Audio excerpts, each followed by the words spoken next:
जम्मू कश्मीर की सरकार ने मिशन यूथ के तहत अनएम्प्लॉयड डेंटल सर्जनों को लेकर एक नोटिफिकेशन निकाला है और इस नोटिफिकेशन में पहले 2 पैराग्राफ्स में यह बताया गया है कि मिशन यूथ एक रजिस्टर्ड सोसाइटी है और मिशन यूथ किस तरीके से जम्मू कश्मीर के नौजवानों की मदद करने के बारे में सोच रही है।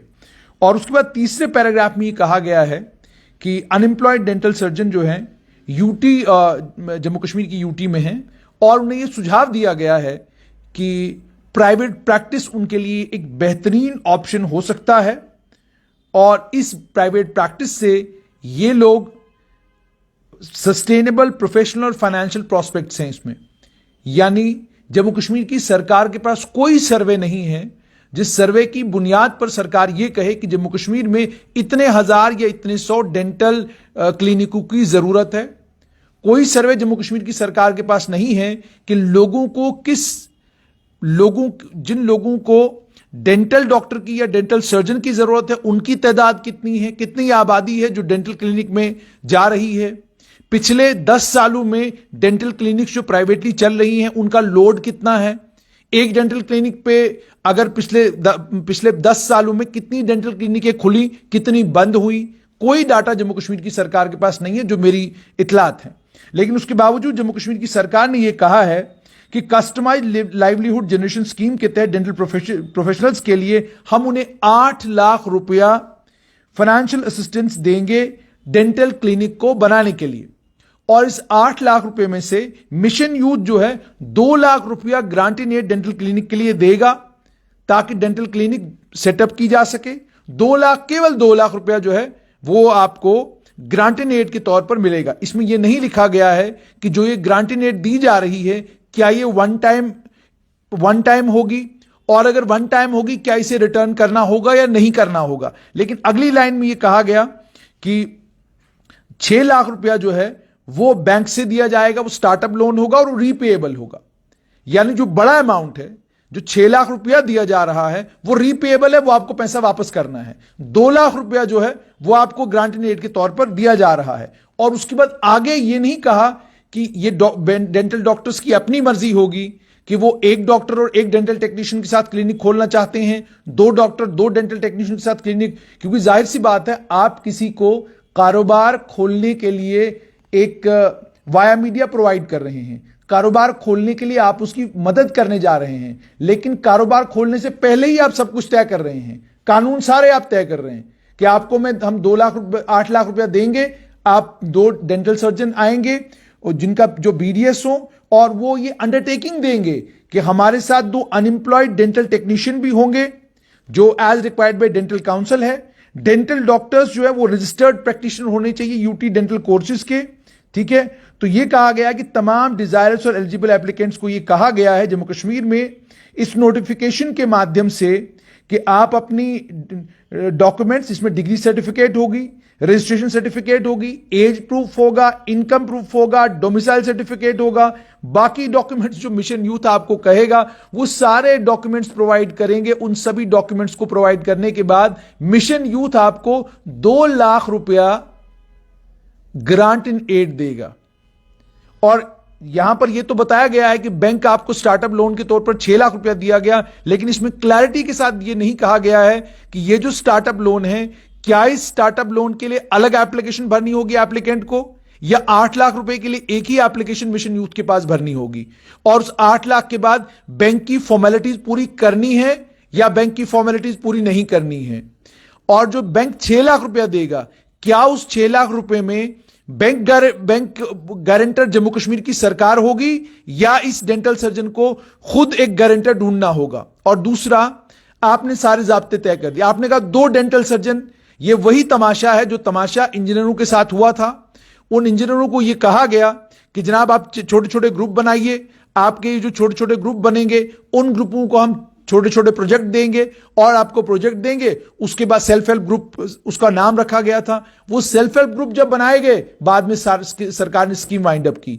जब हमने सरकार से ये पूछा कि वाइंड अप क्यों की, उन्होंने कहा कि इसमें बेजाब्तगियां थी, सेल्फ हेल्प ग्रुप तो जरूर बनाए गए थे, लेकिन लोगों ने वो सेल्फ हेल्प ग्रुप जो है वो ठेके पर दे रखे थे। वो अपने अपने काम कर रहे थे, कोई किसी कंपनी में लगा हुआ है, कोई कहीं लगा हुआ है, कोई कहीं लगा हुआ है, और वहां से सेल्फ हेल्प ग्रुप को किसी को ठेके पर दे रखा है और वो सेल्फ हेल्प ग्रुप चला रहा है।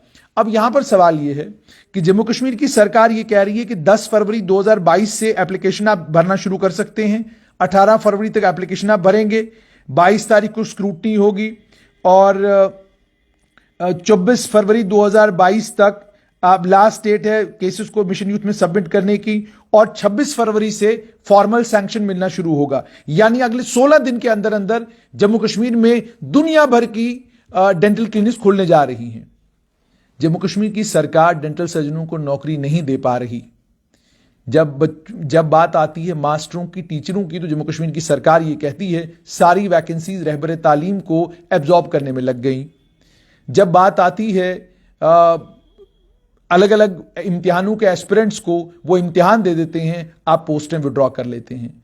जब बात आती है पब्लिक सर्विस कमीशन की, इम्तिहान हो जाता है, रिजल्ट तैयार होता है, आप पोस्टें विड्रॉ करते हैं। और अब मिशन यूथ के तहत आप ये कह रहे हैं कि 2 लाख रुपया आपको ग्रांटेड एड मिलेगा, 6 लाख रुपया आपको लोन मिलेगा, 8 लाख रुपया आपको मिलेगा। 2 डेंटल सर्जनों को एक डेंटल क्लिनिक चलानी है, 2 डेंटल टेक्नीशियंस अपने साथ रखने हैं। अब जरा ये सोचिए, आपने 8 लाख भी तय कर दिया और आपने डेंटल क्लिनिक भी तय कर दी, और ये शायद पहली बार मेरी नॉलेज, मेरे नजरों से कोई चीज गुजर रही है जहां एक कारोबार खुलने के बाद मुनाफे में फौरन चला जाएगा।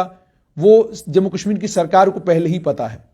मिशन यूथ ने तय कर लिया है कि भाई 8 लाख रुपए में जब डेंटल क्लिनिक खुलेगी, भरमार हो जाएगी पेशेंटों की। वहां पर इतने पेशेंट आएंगे कि 2 डेंटल सर्जनों की कमाई भी वहां से होगी और 2 डेंटल टेक्नीशियनों की कमाई भी वहां से होगी।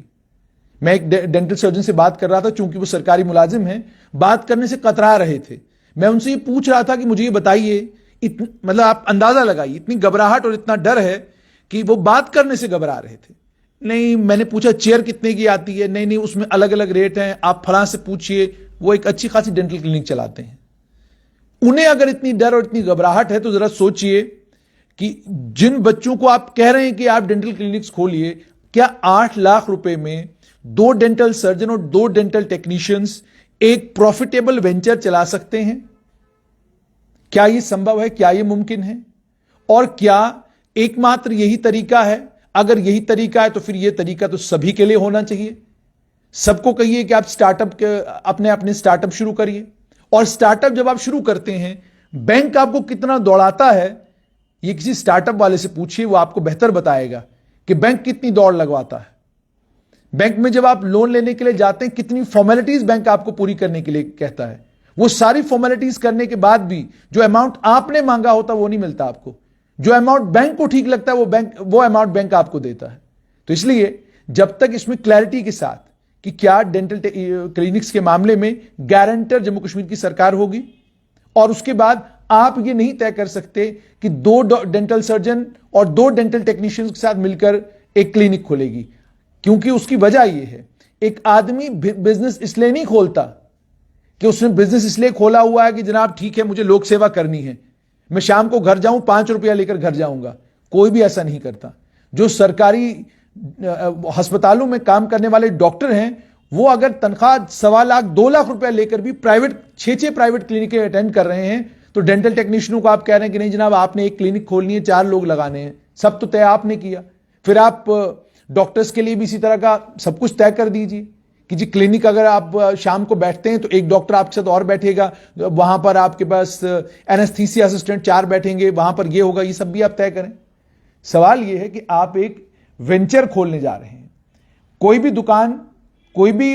दुकान अगर कहीं खुलती है तो वो मुनाफे के लिए खोली जाती है, फायदे के लिए खोली जाती है, अपना सोसाइटी में स्टेटस को और आगे बढ़ाने के लिए खोली जाती है। अगर एक दुकान खोलने के बाद आपकी कमाई इतनी भी ना हो कि उससे आपका घर सुचारू रूप से चल सके, तो फिर वो दुकान खोलने का फायदा क्या? तो इसलिए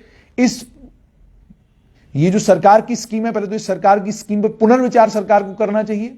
और दूसरा ये कि अगर आपने स्टार्टअप कोई स्टार्टअप की स्कीम लाई है, तो अगर ये स्कीम इस तरह की होती कि इसमें मेजॉरिटी जो फाइनेंसिंग है वो सरकार करती और माइनॉरिटी कंपोनेंट जो है वो फाइनेंसिंग का बैंक के पास होता तो भी समझा जा सकता था। अब 6 लाख रुपया जब बैंक फाइनेंस करेगा उसका रेट ऑफ इंटरेस्ट कितना होगा, क्या बिना रेट ऑफ इंटरेस्ट के होगा? तो ये सारी क्लैरिटी जब तक नहीं आती तब तक 8 लाख रुपए में 4 लोगों को आज के वक्त में, और वो भी खासकर 2 डेंटल सर्जन और 2 डेंटल टेक्नीशियंस को एडजस्ट करना और उसके बाद उन सबकी तनख्वाहें निकालना और उसके बाद प्रॉफिट निकालना थोड़ा मुश्किल काम है, क्योंकि यही है जो डेंटल सर्जन और डेंटल टेक्नीशियंस बता रहे हैं कि जरा मुश्किल काम है, इतना आसान काम नहीं है। लेकिन अगर जम्मू कश्मीर की सरकार ने कोई स्कीम लाई है, उस स्कीम में कुछ अमेंडमेंट्स करके कुछ क्लैरिटी के साथ अगर इसमें जैसी जो चीजें मैं कह रहा हूं वो मैं बिजनेस पॉइंट ऑफ व्यू से आप तक बात पहुंचा रहा हूं, उम्मीद और तवक्का है कि सरकार इसको दोबारा से रिव्यू करेगी और देखेगी कि क्या कुछ पॉसिबल है वही किया जाए।